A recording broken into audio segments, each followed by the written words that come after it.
Non, je ne pense pas que j'ai des préjugés sur quoi que ce soit. Des préjugés des correspondants. Non, des préjugés. C'est quoi?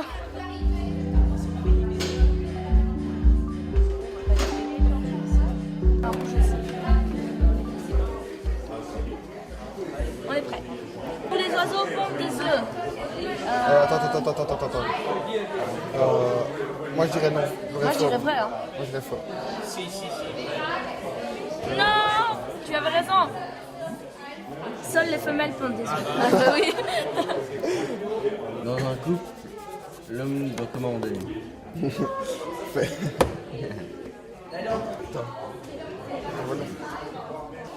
La police est raciste. Faux. C'est un opinion.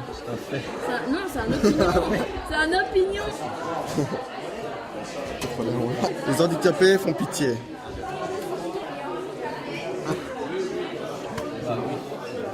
Tu veux bien ça? Les Français sont formidables. C'est un préjugé, absolument. Donc ça veut dire que c'est juste. D'accord. Et si c'est pas juste, il n'y a pas de lumière. As-tu des préjugés? Bah, Bah oui, tout le monde a des préjugés. Oui, comme tout le monde.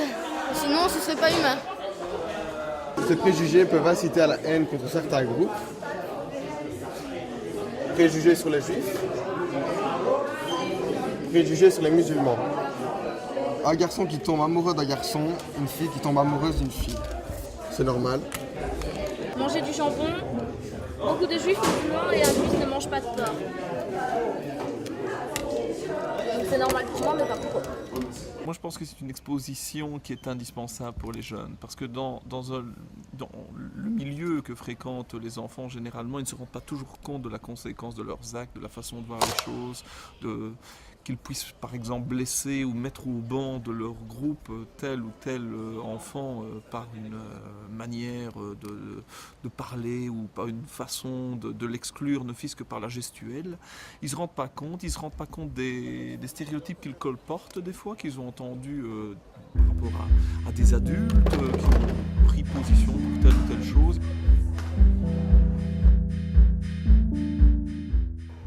Un bouc émissaire, pour moi, c'est une personne qui, justement, subit...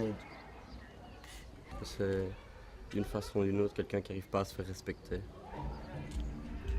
Un bouc émissaire, c'est quelqu'un qui est... T'as vu ça? Parce que le bouc, ça doit donner P. Regarde. Descendre.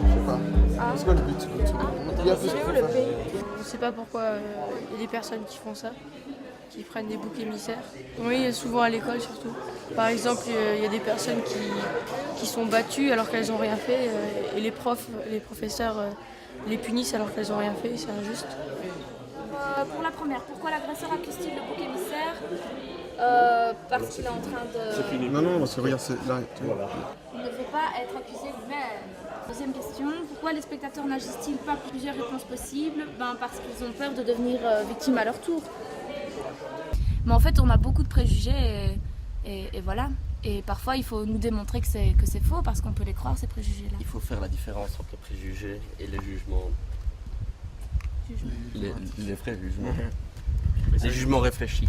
C'est vrai que ça nous a permis de réellement réaliser ça, qu'on a des préjugés, que ça a beaucoup d'importance finalement d'avoir des préjugés et qu'il faut faire attention avec ça, quoi.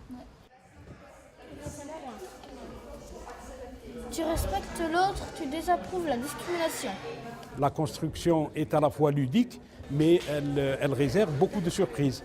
Et c'est de surprise en surprise qu'on apprend énormément de choses. Tout ce qui est la première partie de l'exposition sur ce qui est normal, bizarre, le fait de préjuger, c'était vraiment un sujet à débat. Sur la différence, sur la lutte contre le racisme, le fait que cette exposition vous entraîne à un moment sur des échanges qui naturellement ne se feraient pas. Donc, pourquoi fabrique de la paix? Ça veut dire c'est quelque chose qu'il faut produire en permanence. C'est quelque chose pour quoi il faut lutter. Ça c'est déjà bien pour réfléchir sur le titre et sur la paix. Que ce n'est pas un cadeau, quelque chose donné.